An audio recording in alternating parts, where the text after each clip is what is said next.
ability to just get him through a lot of different matches. Yeah, it's been a clinic for both of these players. All right, well, Gerard, he was the 3rd seed, so he has the privilege of being on the play here, and he will do so. His Sultai deck against Seth, Manfield's blue-red twin. Gerard going ahead and stay on 7. And we'll see if Seth as well. Yeah, so Gerard, at least in the matchups where he had against Ross Merriam, seemed to be able to just use his... What he did there is he used his disruption, his discard, to take away Seth's ability, or rather that one, Ross's ability to have good counter magic. You know, he would take everything with the Dispel and then never play an instant. Yeah, just pick the hands apart, leave them with things like Mana Leak as the game progresses, Dispel with no relevant instants. That's Gerard's plan here. All right, turn 1 Serum Visions from Gerard. We're gonna go set up. This is an interesting thing. These decks we've been seeing in the top 8, a lot of them really don't start playing until turn 3 of the game. Look at John to 4-color control, twin, black-white tokens, Teamer Moon. No one really using the first 2 turns to do too much. It's true. No real copies of things like Burn or Infect in our top 8. We used to have a trifecta on the Open Series, which was Legacy Open Win, Standard Open Win, and Draft Challenge Open Win, back when those were a thing.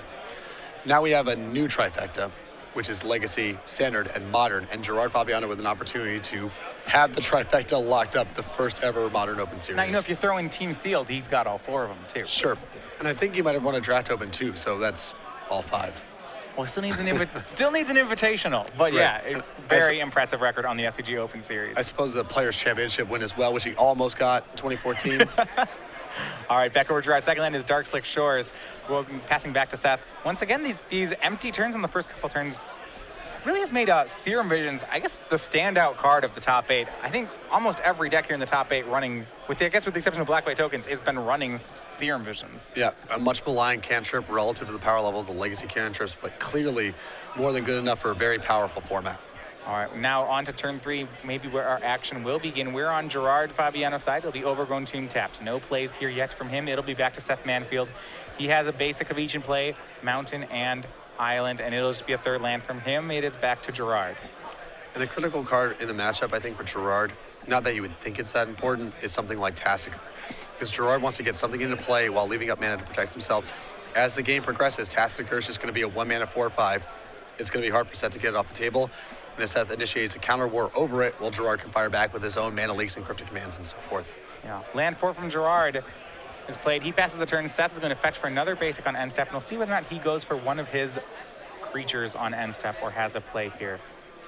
Likely so. It's going to be Vendilion Click, not one of the combo creatures, but a great play nonetheless. It's a great way to open up the 3rd turn. It's a non-essential element. It gives information if it resolves, and it's one of those deals where if it gets countered, great, and if it resolves, also great. Yeah, Gerard not wanting to show that information right now. He'll go ahead and Mana Leak the Vendilion Click, and now we go back to Seth's turn 4. Can he keep making the land drops? Can he keep playing?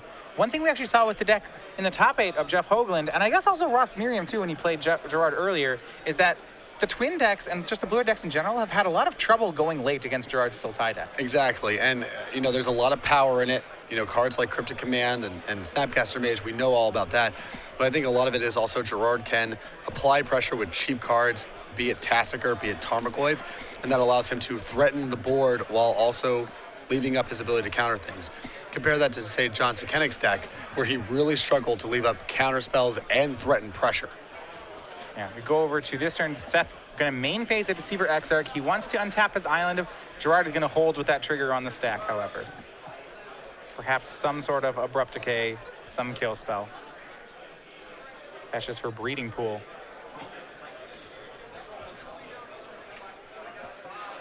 And yeah, it looks to be Abrupt Decay. Not even going to let Seth untap the land. Deceiver Exarch will hit, and then Seth untaps. Playing land number 4, and then he'll pass, Scalding Tarn. And so far, this resource trade, we've seen Mana Leak for Vendilion Click, Abrupt Decay for Deceiver Exarch, and now Inquisition of Kozilek. This really feeds into Gerard's game plan. Yeah, this is, I mean, if he's got something like Tarmogoyf or Tassiger to follow up with, you're seeing, you know, the Gerard Fabiano clinic on display here. Get something cheap into play, strip apart your hand, leave yourself with a lot of power left over. And you can see Seth with a bit of a dead-end hand right now. I mean, yeah, Flame Slash, Electrolyze, land number 5, and 2 copies of Remand. Remand is not a bad card to have here in Seth's position if you're worried about Tassiger, makes it pretty cumbersome to get Tassiger into play. But still, a hand with nothing going on, and these are the types of hands that Gerard really picks apart with his discard, leaving you with dead or inefficient cards. Yeah, I mean, Gerard can just basically work his way through these remands, and especially if his threat is something like Tarmogoyf, he'll be able to do it fairly quickly. Yeah. See, Gerard just has to take one of the 2 copies of Remand, leaving with Electrolyze and Flame Slash. And the problem is with Tarmogoyf or with Tassiger in the spot is Seth, even if Gerard can fight through the remand, has the ability to Flame Slash and Electrolyze. So the first big body is not going to stick right now. That said, it really limits Seth's resources going forward. And Snapcaster Mage from Gerard. It looks like he may just go for another Inquisition of Kozilek here. And it would get the remand, I would assume. Right, Seth's just going to remand the flashback on the spell, I'm pretty positive. Yeah, likely Gerard will take the remand if he gets the chance, so might as well get a card off it if you're Seth. Exactly. And that's what he'll do. Scalding Tarn's going to go ahead and fetch.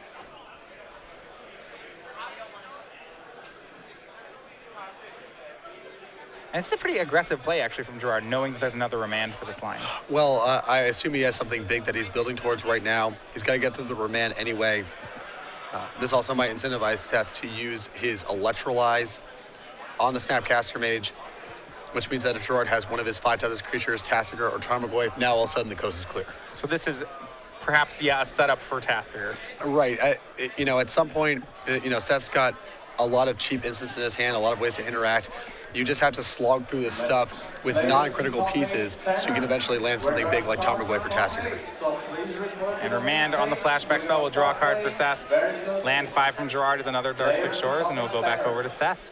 His turn 5, what can he do with it? He untaps with an Electrolyze, a Flame Slash, a Stomping Ground, and 1 other card. But no threats and very little pressure. Actually behind on the board.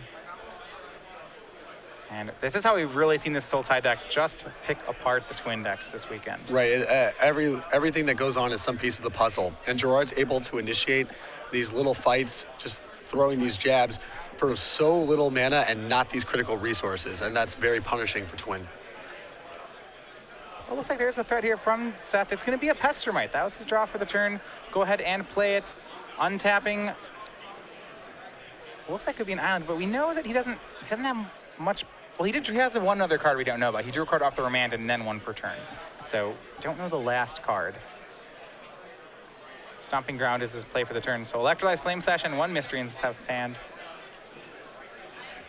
And he'll actually just use the main phase mana, Electrolyze away the Snapcaster, 1 to it, 1 to Gerard, and draw. Yeah, not a shabby turn there from Seth at all. But Gerard, he's set up for some big payoff card, and we're going to see what it is here. And it is, as suspected, copy of Tassiger. Gerard can play it for 1. He gets to delve everything but 1 card, and he'll leave Abrupt Decay in his graveyard. Right, this is a great setup. And I think that if Seth has Splinter Twin, you might see him just go for it, because it's going to get bad real fast. It's getting bad real fast. With just Flame Slash in his hand before that, not many plays against this active Tassiger. I know that Seth, a player that good does not like throwing caution to the wind like that and just crossing your fingers and hoping, but Gerard is setting up a really powerful shot right now. Yeah, by playing Tassiger on 1 with 4 mana up, he's going to start drawing extra cards as soon as this turn. Not to mention if Gerard just mills 2 lands here, that Abrupt Decay in the graveyard is pretty lights out. Misty Rainforest and Damnation, the other card. All right, well, I guess it's Damnation. Right. It's not Abrupt Decay, but if you're Seth, you don't like the fact that you're giving him removal. That's for sure. It's at least sorcery speed removal. And if it's something that Gerard has to pull the trigger on, the Tassiger's off the table, and you're back to parity. Gerard tapped out, seeing if Seth will make another play here. Answer is no. Gerard gets to untap. Go to Gerard's 7th turn. Another land into play. Tassiger swings for 4. And on top of a card advantage engine, Tassiger actually profitably races the Pestermite. Yeah, Gerard's getting it kind of locked up here from all the angles. It really depends on what the last cards in his hand are. If he has a piece of instant speed removal for the Pestermite, you feel like he's got a really commanding edge. And Cryptic Command, castrated by Seth.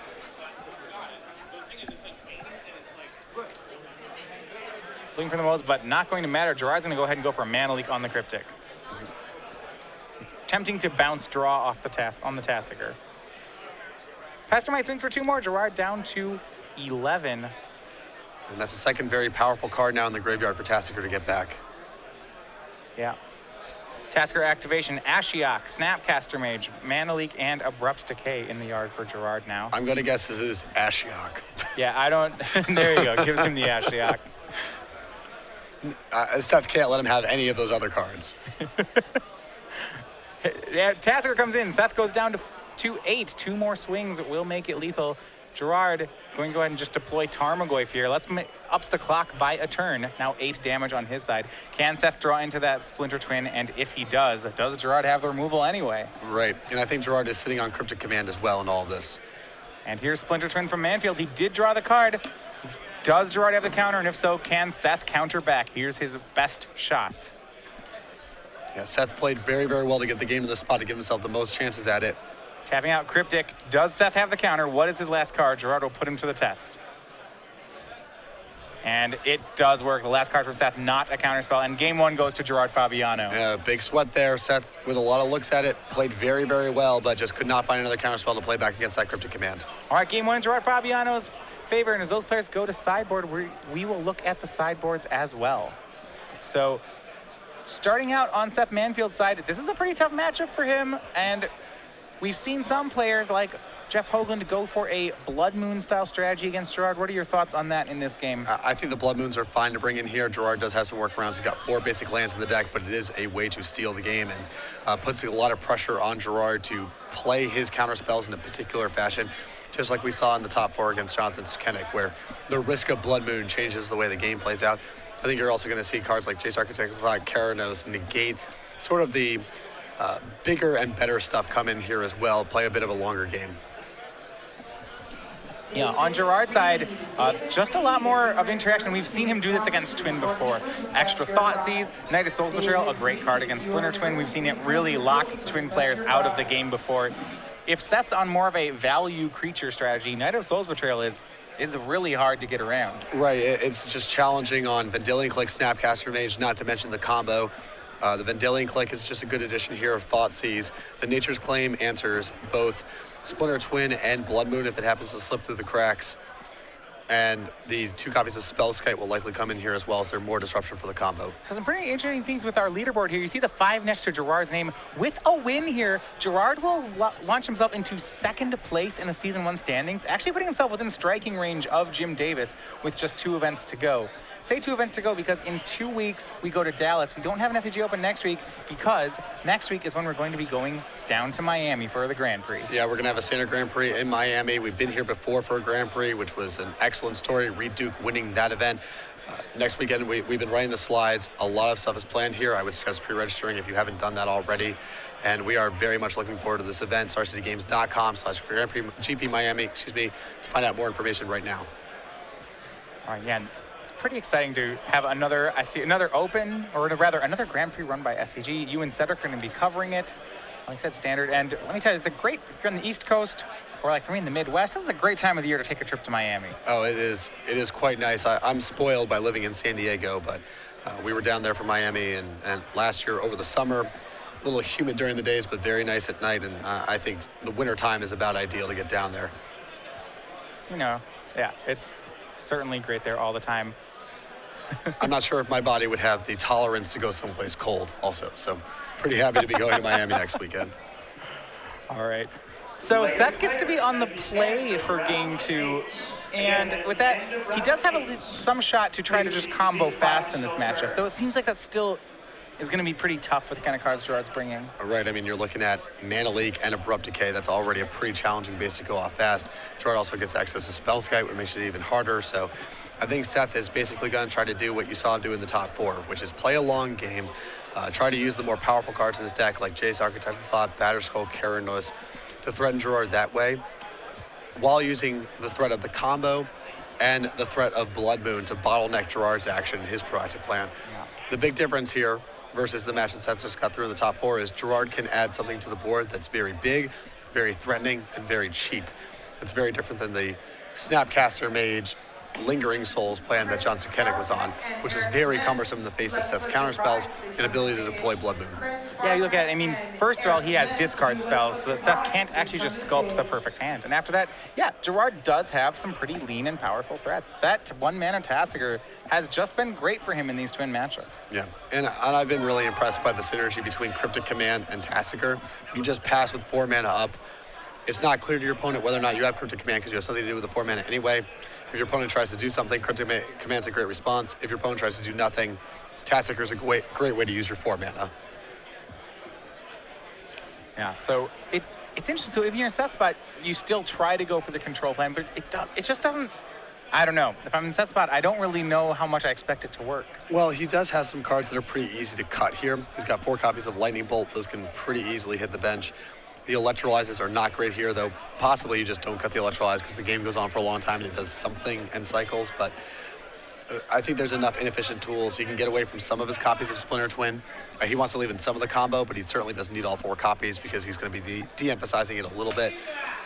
I'm not saying it's a great game plan, but I think it's better than just trying to ram his head through all of Gerard's defenses and trying to sneak through a fast Splinter Twin win. I just don't think that's working a high percentage of the time, especially post-board with Gerard having access to more disruption and copies of Spellskite. Yeah, and he does also still have that Blood Moon plan, and we saw him use that to pretty decent effect against Jonathan Sukenik. It was being able to use the Blood Moon as an early threat that you could overload. You'd overload the end step to land a Blood Moon, and then use the fact that Blood Moon would cripple his opponent's mana to then eventually force the twin combo. Right. But Gerard's deck can function through Blood Moon a little bit better than Jonathan Sukenik's deck. You know, Gerard has 2 swamps, an island, 2 islands, a swamp, and a forest, and his color mana requirements are not that sensitive. So if he's able to fetch his basics, he may be able to operate through a Blood Moon. The same thing was not true with Jonathan Sukenik's deck. Even though he had some basics, playing an effective game of Magic through Blood Moon was not something his deck was equipped to do. Oh, definitely agree. It just seemed that Jonathan never had time to make a threat. The fact that he didn't, he had so little threats and they cost 3 mana, which he never really had time to do. Very impressed by cards like Tarmogoyf and Tasigur on Gerard's side. Yeah, doing something cheap, getting out in front of the twin player and force them to play a somewhat reactive game instead of just allowing them to sit there and sculpt the perfect hand and periodically pepper you with Exarchs and Pestermites at the end of the turn where you don't know how much to value them. It's really important to get the jump on them. All right, well, underway game 2 here. Gerard, Fabiano, Seth, Manfield. This is your finals of the Modern Open here in Baltimore. Gerard up a game, has not dropped a game in the top 8. Seth Manfield, your Pro Tour top 8 competitor, looking for a victory here, though. He can mount a comeback. Fetch land from Seth. Gerard will have his discard spell. This one is going to be Inquisition. Let's see what Seth has worked with. Yeah, I thought for a minute there with that upside-down overgrown tomb that Gerard was channeling Adrian Sullivan, but it appears that he just put it into play in the wrong direction. Snapcaster Mage, Dispel, Deceiver, Exarch, and 3 more lands is the holding for Seth. What I like about this hand is that this is the type of hand that can be very quick at putting together a twin combo. Right. And Gerard has to choose between the value game plan and taking something like Dispel or Snapcaster Mage, or trying to put Seth off the combo when he doesn't even know how much the combo matters to Seth post-board. Yeah, by leaving Dispel and Snapcaster Mage, it does seem like Gerard is opening himself up to the possibility, or by leaving Dispel rather than Deceiver and Exarch, there's a possibility that Seth has a really fast combo kill, and even though he's leaving Seth the big value card in Snapcaster Mage, he's really defending himself from any early game shenanigans. The other rationalization there for taking Deceiver Exarch is if Gerard has a follow-up discard spell, he wants the flexibility of taking another combo piece if that's shown up, and if not, he can go strip the Snapcaster Mage out of the hand. Well, in the meantime, Seth's going to go ahead and use this Serum Visions to try to find some more action. Serum Visions draws into Misty Rainforest, but he'll get 2 Scries to try to find something he actually wants here. And it looks like neither of those are it either, so the Serum Visions gets him through a lot of dead cards, but no necessary action for Seth yet. And Sulfur falls for the turn. We'll pass back over to Gerard. You see Gerard with a copy of his main deck, of a Golgari Charm in the main deck in his hand. Answers Pestermite, along with all the other one-typed creatures, also a way to get an enchantment off the table. And it'll be time away from Gerard. Already up to 3-4, we have Sorcery, Creature, and Land all in the graveyard. Instant not added just yet. and Seth with only one copy of Flame Slash in his list. And the other red cards are not going to be very effective here. Land 3 from Manfield. He can fire off the Snapcaster Mage to go get more Serum Visions. It won't shrink the Tarmogoyf. You can just Kozak in the yard, but Seth is going to make the play. Looks like Serum Visions, I think, draws him into yet another land. Seems like a fine time to stick this. He can't really do anything about the Tarmogoyf, so while Gerard's shields are down, at least try to improve your hand. So Serum Visions is not finding great cards, but this time at least it scryed one to the top for Seth, so he'll have something to work with next turn as he passes back over to Gerard Fabiano. 3-4 Tarmogoyf, though, sizes up pretty well against 2-1 Snapcaster Mage. Now that Gerard has his clock online, it gives him a lot of leeway to leave mana open. Yeah, absolutely, especially because this threat is so hard for Seth to get off the table. Yeah, swing of 3, Seth is down to 16.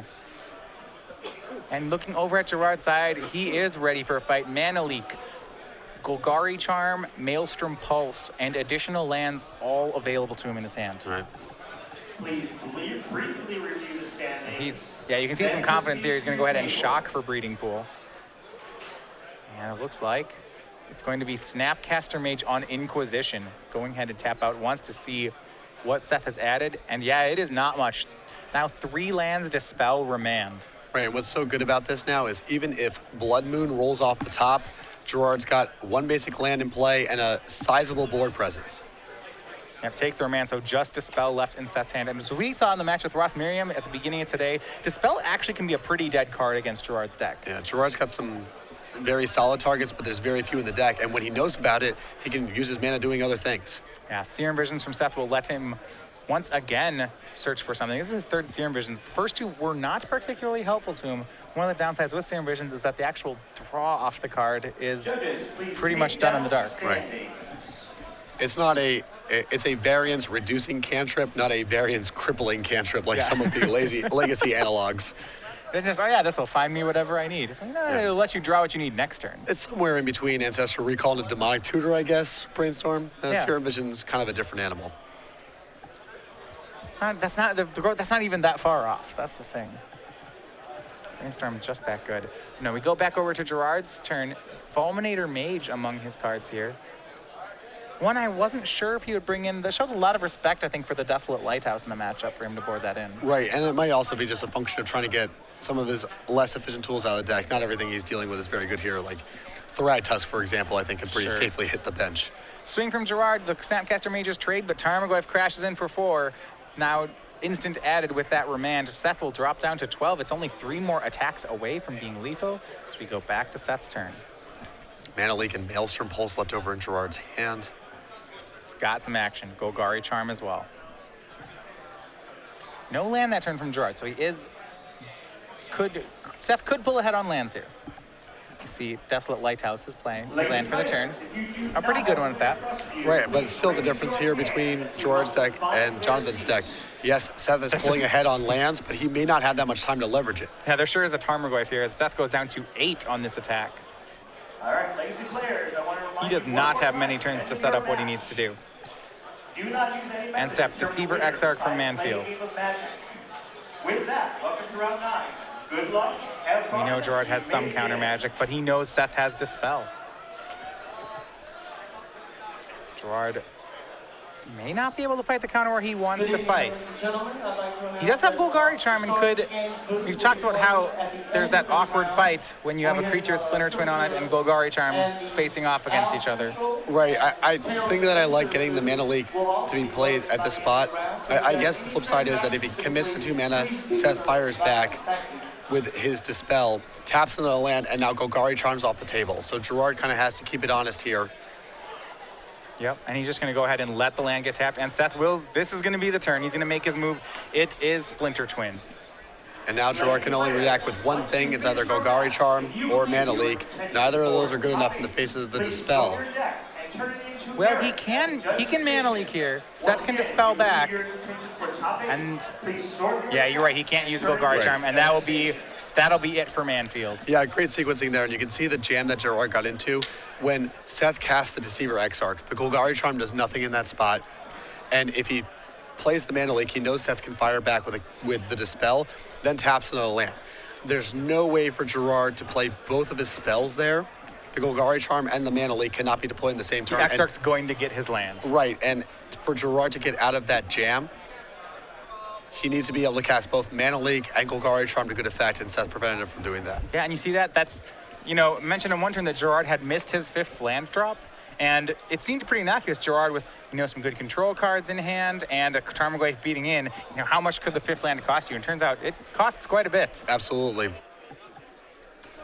These players are going to have a 3rd game. This is the first game taken off Gerard. Whether he'll be able to come back game 3, we'll see in a second here as they go sideboard up for the last one. Yeah, unblemished thus far through the top 8, a 2-0 win, another 2-0 win, but like I said, I think this is going to be one of his toughest challenges of the entire tournament. He's played against a lot of twin players, but Seth, a different caliber of player.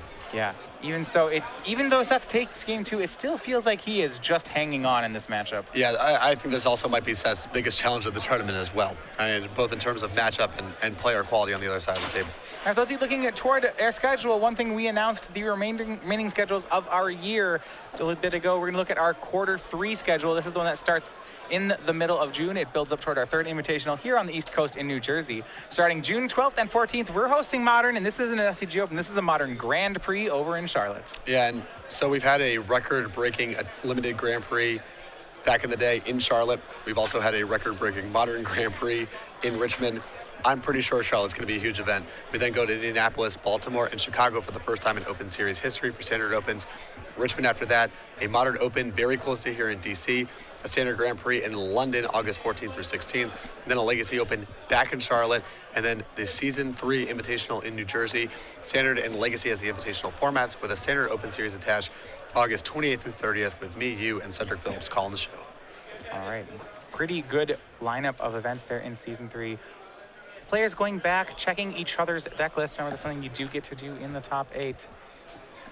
And how much did Seth actually utilize his sideboard here? It looks like he brought in the Dispel and Negate. We didn't see any of his haymakers, something like Karanos or Jace. Well, the game was just played on a really short front. Both players, I think the game was over there by turn 5. Gerard was missing some land drops, so he didn't really see those cards come into play, but I'm sure Seth's happy just getting the easy Splinter Twin kill there instead of having to slog through with Batterskull and Karanos, those cards are definitely powerful, but trying to play the control game against Gerard's deck, I think Gerard has an edge there. I wonder how much those plan of Karanos, Jace, Batterskull would even work against Gerard's deck. In each of these games, it just feels like as soon as we start hitting turn 6, things just seem grim for Seth.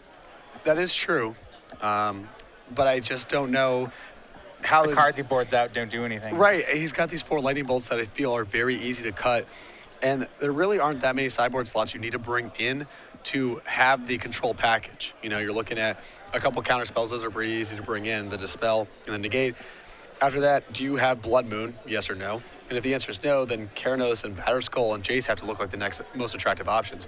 And we're only talking about the 4 lightning bolts. Once you get past that, there's some other cards where, maybe you don't want both copies of Electrolyze. Maybe the 2 Grim Lavamancers can come out of the deck pretty easily. There's some pretty weak cards here. So I think that Seth can mostly keep his combo intact, side into some controlling cards, and not take away from the core game plan because he got some inefficient tools in his Game 1 deck. One thing I do want to look at, mentioned that Gerard does have a copy of Knight of Souls Betrayal. If that card lands, what can Seth do about that? As far as the twin combo, he may just be out of luck. Right, he has the Cryptic Command to get off the table. There's no twin combo once you get to that point. And even some of the secondary plans like Vendilion Clicks and Snapcaster Mages to try to value through that way, those don't work either. That's another reason to maybe have some cards like Karanos, Batterskull, and Jace Architect of Thought in your deck, so you still have a shot of winning if Knight of Souls Betrayal sticks. All right, well, this is it. Our deciding game between Seth Manfield and Gerard Fabiano. Gerard will be back on the play as he was in game 1. He has his Sultai deck versus Seth Manfield, hoping to get their blue-red twin. Both players keeping on 7 as we are underway. Gerard's starting off on a fetch for Breeding Pool, likely a Serum Visions on turn 1 here. Please take the time. It's what we've been seeing all weekend, just these setups on the first couple turns. Looking at the control cards Gerard has in hand, you see Mana Leak among others. Looks like he has land set up. Did scry to the bottom here, however. Maybe looking for something a little more. And it's so nice for Gerard to be able to spend some of these setup turns also using discard spells if he's feeling so inclined. And no discard just yet. Fires off another Serum Visions, draws another land. Maybe a little heavy on those right now. Looks like he has a lot of blue permission, but I'm not sure how much discard he has going for him at the moment. I think we're going to see him fire it off if he has one. It's going to be creeping tar pit instead. Passes back to Seth. And just a second land, so some cantripping for Gerard and just land drops for Seth. See which person wants to make one of their moves first. We do see Gerard looks like has a copy of Tassiger in his hand. He has done a great job of filling up his graveyard to this point. And the Tassiger is so nice in conjunction with Mana Leak because it makes it very likely that Gerard's going to be able to push it through, get something going here. Yeah, Misty Rainforest, his play for the turn, another fetch land. He is very close to just being able to play Tassiger on one. And Seth will go ahead and go for a fetch. And with no Serum Visions in Seth's hand, it's really just making land drops for his first few turns.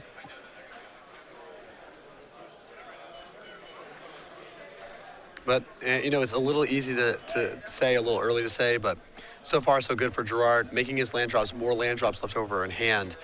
You can see the twin player can really capitalize on an opponent who's Ball Knight on mana, even someone with multiple pieces of response. I mean, Gerard had Mana Leak and Golgari Charm, stuck on 4 mana and wasn't good enough. Yeah, and one of the issues is that since Gerard hasn't had a discard spell, he's not entirely sure what he's up against on Seth's side. There is, you know, like you said, there's that stress of playing against Blue-Red Twin. Yeah. And I think this is a bit of a telltale sign here from Seth. He went ahead and got the island with that Scalding Tarn. Doesn't necessarily mean that he has Blood Moon, but it means he's certainly setting it up. Yeah, not getting a dual land.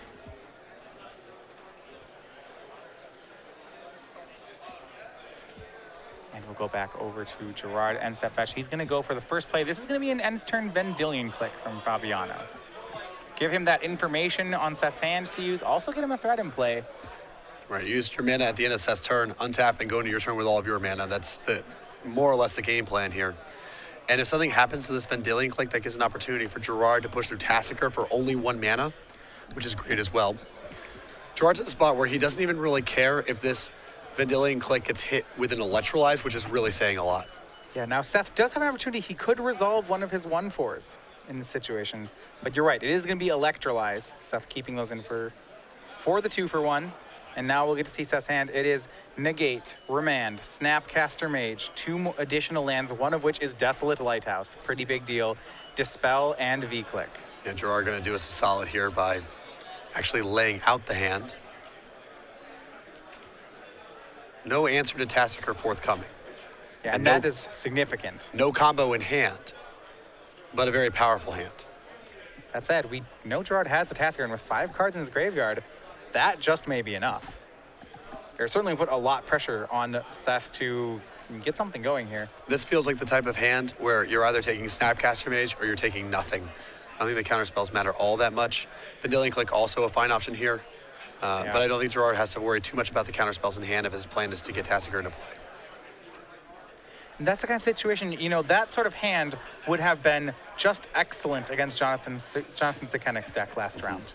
You know, it's very hard for a blue deck to break through that wall that Seth had put up here with Snapcaster Mage, Dispel, Remand, Negate. You know, you're not going to win a counter war very often against that. Another possibility there with Gerard taking the Vendilion Click is basically Seth's counter spell to Abrupt Decay. You can get it out of the hand. So if Gerard's leaning on Abrupt Decay as defense, then the Vendilion Click's the most threatening card in the hand. Now it is Tassiger from Gerard. He opts to pay 2 so that he does not have to delve his copy of Vendilion Click that turn, but he delves the rest of the cards in his graveyard. And now with his threat online, Gerard can enter the defensive strategy here and force Seth to do something. And we know that Seth's hand, at least as it was composed when we saw it through Vendilion Click, is just spinning its tires. There's nothing threatening going on in that hand. It may be able to defend itself for a little while, but in terms of threatening a Splinter Twin kill, or even just getting to one of his big cards like Keranos, that's not a threat that Gerard has to worry about right now. Yeah, Scalding Tarn the play for Seth. No other lands as of yet. Opting for Scalding Tarn over something like Desolate Lighthouse. Perhaps an indication that Cryptic Command has been drawn in the intervening turns. Absolutely. Tassiger will swing in. That's for 4 damage. Gerard is starting to get work on Seth's life total. 19 goes down to 15. 4 damage comes across. Tap land into play for Gerard, and that may just be it. Yeah, we've seen Gerard sit on his heels like this before. holding up mana for counter spells or removal, and if nothing pressing happens, go ahead and activate Tassiger. And he will go ahead and pass the turn. So is the Cryptic there for Seth? He may go for something like an end step bounce draw if he has it, to take Gerard off some of his mana. The thing is, with a Dispel in hand, I'm really not that big of a fan of Seth firing off the Cryptic Command right now if he has it, because he has a pretty easy opportunity to play it the next turn with backup. Provided he has another blue. And that might be the bottleneck right now. If his only land left over is the Desolate Lighthouse, he may just have to fire it off. Yeah. We see here, and this is that fetch for basic island that we were mentioning. Trying to get that third blue in play. This is on Gerard's end step. If you're fetching for a basic on end step, it's probably going to go for a spell. And that is the bounce draw for Cryptic Command. Gerard, though, with Mana Leak at the ready, this is worth protecting. This also might be an attempt on Seth's side to force through a Blood Moon on the follow-up with the Dispel. The Cryptic Command is good enough to bait out a counter, most certainly. And if this is an opportunity to push through a Blood Moon, there's no certainty that that's a game-winning play, draw with a swamp and an island, but it's at least a starting point.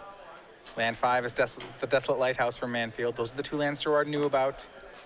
Gerard still knows about Snapcaster Mage, Dispel, Remand, and Negate, and it looks like Seth with no main phase play here. Was hoping the Cryptic Command would stick. At the very least, he gets a Mana Leak out of Gerard's hand. So Gerard goes to attack, and it's Deceiver Exarch tapping down Tassiger. And it's starting to get a little bit threatening here on Gerard's side of the table. You know your opponent has a whole lot of counter spells in his hand. He's willing to fire off a Cryptic Command. It felt just to bait out a counter spell. We're not sure if that's Seth's mentality, but it has that feel to it. It did look like it, yeah. And the Splinter Twins kill starts to get a little bit threatening here. See here, Gerard looking at possibly activating Tassiger. If he get, we'll go for Mana Leak on Deceiver Exarch. Had a second one in hand. He knows about Negate and Remand in Seth's hand, so no guarantee this one's gonna work. And Dispel, plenty of counter spells. And this might be one of those spots where there's no guarantee that Seth allows him to use the Mana Leak the next turn. And Gerard just with enough mana to win the counter war. Seth goes for Negate on the Mana Leak.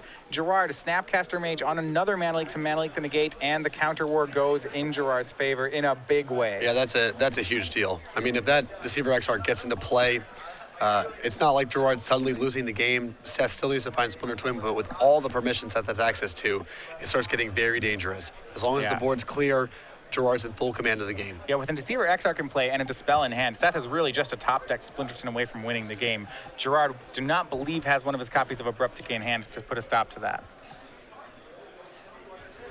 And now, with Seth down to 10, Snapcaster Mage takes a turn off of Seth's clock. 6 damage per turn. Seth is going to need to have one of his Exarchs on end step here so that he can untap and win with it. Go back to Gerard's turn. With Seth at 10, he certainly has him on the ropes. 6 lands in play for Gerard. Possible 9 damage if you factor in Creeping Tar Pit, but 9's not 10. Still looks like 2 turns. And Gerard has been so conservative over the course of this tournament, not pushing all in spots where he looks like he's favored, playing around the opponent basically having the perfect hand. I think Gerard, there's almost no chance he fires up the Creeping Tar Pit and says, I'll get you for as much as I can. Well, he knows Seth has a Snapcaster Mage in hand as well, so something like Snapcaster Electrolyze would be an issue. Gerard will just go ahead and swing for 6 with the 2 creatures. See whether or not Seth, he may be forced to play his Snapcaster here. It's a lot of damage to take if he doesn't. And the Tassiger then becomes lethal, so it warrants a response for the remainder of the game. No time to use Desolate Lighthouse, and yeah, this will be Snapcaster Mage. Targeting Electrolyze, gonna try to blunt some of the damage here. By using Electrolyze on Snapcaster, he can take 4, he gets a chump block off Snapcaster Mage. It's the way that buys him the most turns. And that's gonna be the line.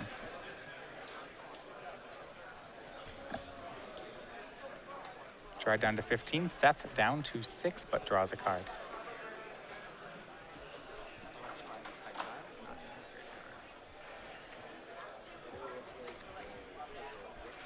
I'm curious to see if Seth wants to chump block here. This might be his only opportunity to do so. It looks like he's going to take the hit here. Go down to 6. A little bit dangerous because, again, no guarantee he gets a chump block somewhere down the line. If Gerard has something like an Abrupt Decay that's sitting in his pocket or a Golgari Charm, Snapcaster Mage may just die without an opportunity to block. Yeah. That's what he's going to do. Not go to 10. He'll just take the chump block. Not go to 6 rather. Stay at 10 with the chump block. Right. That's a play that I see a lot of players commonly make a mistake with. Is they want to wait to chump block until the last possible minute. But in spots like this where you know the Snapcaster Mage is going to be committed to a chump block, you want to get in when you know you can do it, because there's no guarantee that window stays open for the rest of the game. Yeah, and if you're not ever really going to attack or bounce the Snapcaster for value, I mean, there's not much to be gained by waiting. Right.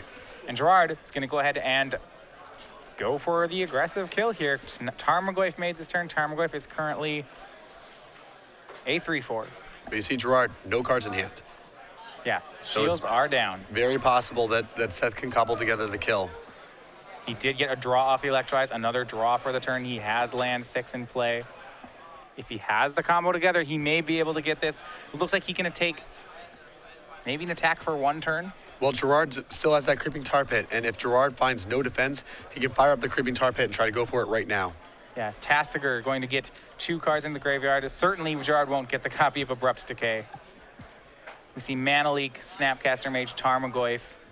Seth may just give him a Tarmogoyf at this point if he's dead on the next turn anyway. Doesn't seem like it really changes very much.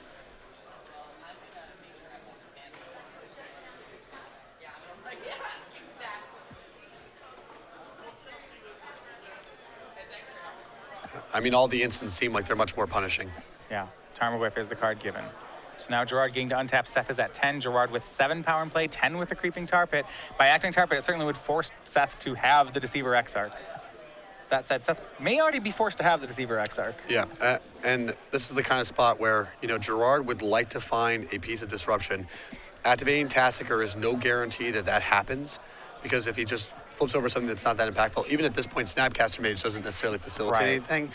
If Gerard has a land, Snapcaster Mage actually, he could activate it, and then if he gets the Mage, play a land that he was, you know, sandbagging.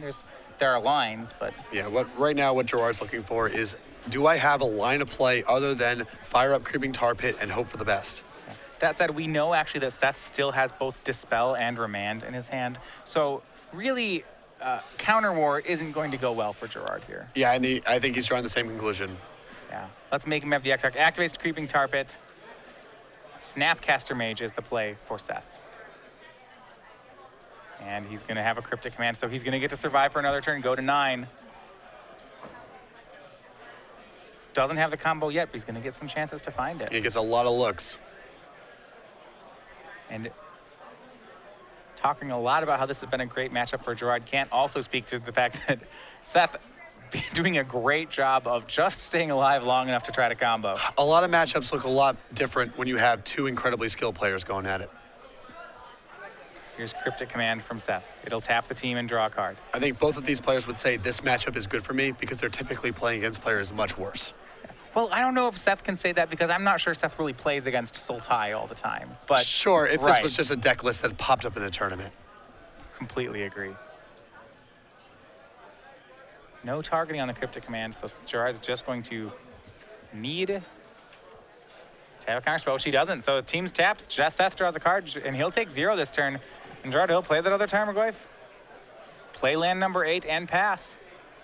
So Seth gets to survive for another turn. However, we may get to the point that 1 Deceiver Exarch is not enough to stop Seth from taking 9. He can chump with Snapcaster Mage, but if the Deceiver Exarch, if he has a Deceiver Exarch and say Gerard just draws a kill spell, for example, of any sort, he could just blow up the Snapcaster Mage and just have a lethal attack here. Exactly. I think Gerard's game plan here is that what would be ideal is finding an Abrupt Decay. That's a huge piece of insurance. Failing that, try to put Seth in a position where he's forced to chump block with the Deceiver Exarch. If Gerard can get to that spot as well, that's totally fine. Yeah. At the point that Seth loses a Deceiver Exarch, he probably loses the game with it.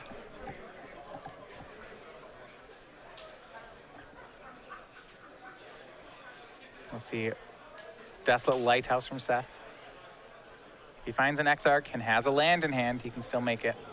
Yeah. But he'd need to know that ahead of time so that he'd know to keep the land. This is a good feeling if you're Gerard. It means Seth naturally Doesn't doesn't have already it. have it right now, and he's digging. No, it also means he has no more Cryptic Commands in his hand to just continue to fog the game. And now pressure is on Seth Manfield, discarding Steam Vents. Can he stay alive another turn? the Snapcaster on the board is not enough. He'll play Tectonic Edge. 3 lands up, it's enough to represent an Exarch. Well, Tectonic Edge is also fine here, as it means that he can Tectonic Edge the Creeping Tar Pit, chump block one of the creatures. Right. At that point, however, then the Deceiver Exarch next turn does not keep him alive. Right. You would need something like Cryptic Command, tapping your team, and draw Deceiver Exarch off the Cryptic Command. Yeah, with Cryptic Command available in the deck, there's always running draws that can be cobbled together into a kill. But what used to be an out of just drawing Exarch is now becoming a much smaller out of running Cryptics. Here's a swing from Gerard, 2 Tarmogoyfs and a Tasigur. Snapcaster Mage will jump in front of Tasigur. Now, one question I would ask, is there a chance if Gerard mills 4 cards, could he get 2 new creature types and 2 new card types in the yard? I think it's pretty tough unless he left his Ashioks in, which I mean, I know Gerard loves an Ashiok, but sure, this is not Ashiok's matchup. All right, Seth goes down to 3. Tasigur gets chumped. And because it's Tasigur that's involved in the equation, Seth can always just pull the relevant card. You have to mill like 2 Ashioks. Right. Yeah, it's too much. And Tectonic Edge, it looks like it's going to, take care of Creeping Tar Pit. Gerard may use that to activate a Tasigur. Be efficient with his mana. Yeah, I mean, he's got 8 total mana, so it seems like a fine spot. Then actually, a lot of really decent cards in his graveyard right now. I believe the options are Snapcaster Mage, Mana Leak, and Abrupt Decay. So Seth is kind of running out of losers to give Gerard. Now, granted, Gerard can always mill 1.